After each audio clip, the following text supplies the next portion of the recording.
But I have some really, really big headlines coming out of D.C. Oh, boy, this is hot off the press coming out of the Hill, where James Comer signals an openness to D.C. legalizing marijuana sales. That's right. House Oversight and Accountability Committee Chair James Comer, the same guy that filed the subpoenas for Hunter Biden and whatnot, said on Wednesday that he would support Washington, D.C. taxing and regulating legalized marijuana.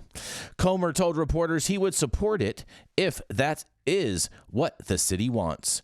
Politico first reported, and his office confirmed to The Hill, his comments came after a meeting with Washington Mayor Muriel Bowser focused on local crime. Nearly 2/3 of D.C. voters favored legalizing marijuana for adult use in a 2014 ballot initiative in the district, and the possession of up to 2 ounces of marijuana is decriminalized for residents 21 years or older for adult use or medical purposes, according to the district's marijuana laws.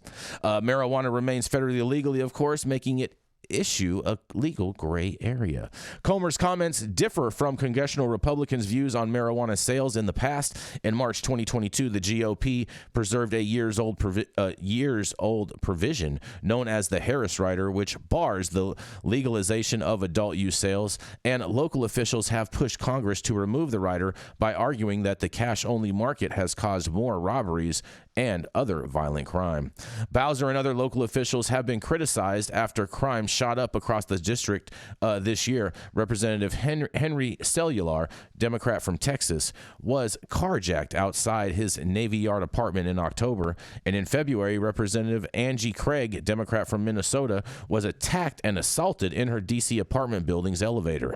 In early November, Bowser announced that D.C. will be handing out free digital tracking tags for vehicles as car thefts have skyrocketed in the city, and crime in the district has steadily increased over the last year and has largely surpassed last year's totals in nearly every single category. So I guess their answer to this is to allow for legalized cannabis to be sold in the streets of D.C. But time will tell, and we will see what happens. But this is big, big progress from one of the ranking members in the Republican Party coming out and saying that this could be a good idea for D.C. And this is Jason Beck for the High at 9 News. What do y'all think about this? Well, I like Mr. Comer. I like the fact that he's diligent. I like the fact that he's doing the very best he can to try to prevent World War III from happening by exposing what the crime family of the Biden crime family is doing. And I like the fact that he stood tall on his squares, on his 10 toes, stood there and told them, hey, I'm okay with everything. Make it illegal. We smell cigarette smoke. It's the worst smoke you can smell in your life. Marijuana smells pleasant to the nose. Let's just bring it on. That's what I'm thinking. So look at this. Hey, Rico, look, went back at you, buddy. I'm gonna resist the bait. I'm not gonna talk about James Comer and his failure as a human being everywhere else. But I will champion this, and I'll say this is progress, man. You gotta give people credit where credit's due. You know what? You know what? I'm gonna. That's why Rico's my friend, because at least he'll give you the credit. Yep. I'm not gonna take it. I'm not gonna take it there. I'm gonna resist. I'm gonna try to stay on cannabis today. You're resisting. You know, it's easy to get me going on these Republicans and the Democrats, but I'm going to go out on a limb and say this, man. Joe Biden and him not talking about cannabis has left a vacuum. Has created a void. And his Republicans seem like they're starting to fill it. James Comer coming in for the win. Like they're going to fill it. That's right. If he does not move quickly, then it's wide open for. You've seen that man move. You know nothing moves quickly about that man. You know who to come out and support it before Joseph Robinette Biden does. Man, you know, I mean, and in all fairness, the Democrats had the House on the last term, and they didn't do anything to allow for this. And they're really, the House is really basically the city council for DC, which allows them to be able to do what they want to do. So, yeah, this is crazy, and yeah, they need to do something about those about the carjacking in DC, man. Like my little brother's been telling me, streets is wild right now. They said they're going to give out trackers, bro, to put on your car. But yeah, they recommended. Yeah, he sent me an article. I'll send it to you. They recommended that people get Apple tags, like air tags. I mean, your car, to track your own car down. You find that motherfucker. You find it in a chop shop. You gonna go in there and try to get it? Yeah, right. Exactly. Get shot the fuck up. Like, come on. And not to mention those things. I don't think those things are like totally accurate. Like your car could be in one building and it says that it's in the building next door. No, bro. It's very accurate. It is very accurate. Really? And let me explain this to you. And I'm glad our viewers are watching this. Listen, for you women that are out there, if I was you guys, I would go online on YouTube and look at videos for ways to know if you are being stalked by people, because they literally will put this in your gas cap and close your gas cap if it's open and put that tag in there, or they'll put it in the wheel well, and they will find you exactly to where you are. The Apple GPS tagging thing is so precise, it's ridiculous. Like it's not gonna be, could it be this house or that house? I know how it was back in the days when someone lose their phone, you don't know what house it is or whatever. It's not like that now. They're going to tell you exactly where it is, especially if that GPS tag is different. It'll tell you what level the person is on and everything else. It's different. Get out of here. Yeah, they'll find you. I think that the recognition that we can't make everything illegal and then enforce it is out there to be brought through osmosis, if nothing else. For every 100,000 people, there's 2,000 property crimes a year.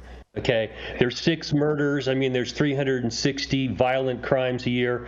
And then you talk about weed. It's not violent. It's from Prohibition, where it was based upon the color of your skin and whether you were a fucking hippie or not. It's all horseshit, and the beat cops don't want to be doing this anymore. It's the policymakers. And Joe Biden just cannot get the fucking gumption up to say it's wrong to keep throwing people in jail for weed. He just can't do it. He was one of the architects of this whole goddamn war we started during the Reagan administration against drugs. For whatever reason, so many politicians just cannot say, I was wrong, we need to chart a new course. If you're going to fight crime, let's fight violent crime involving moral turpitude, not people who use drugs or, it's incredibly stupid the way we're doing it. And I'm disappointed in all these guys. I mean, I hope the Republicans grab this, because I think it's a winning strategy. It is. Yeah. As opposed to fighting abortion, which is not only does it portray that you are evolving, but it also shows that you have empathy. You know, it shows like, hey, like this has been just too much. You know, like clearly this is used for medical purposes, and this has an open market that's been creating billions. And it's like you think about the states where it's open, like the markets where it's open, they've been making billions of dollars off of this in California for years. And I think the reason why Californians really haven't seen a total crush is because of the cultivation markets in California. So when they actually just put everything in its totality, they're going to say, it makes no sense that we've done this to this plant for this long, when it could have created so many jobs and it could have created so much more wealth tax-wise for the government. I just think that it's going to have to be a total reversal, and I believe that Republicans are going to see it for its fiscal capabilities more so than the recreational. I don't think they're going to care too much about that thing, but they care about money. They definitely care about money. What do you think about this, Rochelle? Yep. I agree. I mean, honestly, it's about time that they do this in DC. How long has it been now that you have to go into some shop and buy a T-shirt to get your weed? But right? you can self-proclaim in DC. Yeah, they're not hiding it. That's the most interesting part. It's like it's wide out in the open, like just open trapping, and it's just like it's so weird to me that they wouldn't just have regulated dispensaries. Like, what has been the holdup this whole time? But I do think that Tony is right. Like, Republicans can see the dollar signs, so let's get it going. Oh yeah, look at that. Oh, that's a soundbite from Rochelle Gordon right there. Oh man, we're gonna have to clip that right there for sure. Clip it. Yes, man. I think this is a big win. I'm really excited that he's doing this, and also too in regards with the last story, I do believe that that Ohio is starting with their adult use sales. Their law goes into effect today. And I think that one of the other amendments in there that they included in that is to allow the medical shops to begin with adult use sales. So I'm wondering if we are going to see a story tomorrow in regards with adult use opening up today in Ohio. And no, like I said, Jason, with the Ohio story, they said immediately, but it's 90 days. All right, so basically the law goes into effect, but it'll be 90 days before they have sales. Before they start allowing adults to just go into medical shops and buying shit. Okay. They said immediately, like I said, that because Ohio Republicans use cop math, so immediately means 90 days, and soon could be equipped. Trap is open this morning, though. Soon as 90 days. They say they're considering something that it shit ain't happening unless Donald Trump tells them to make it happen. Trump will tell him. Don't worry about that. Yeah, you don't worry about that part. Oh, yes. All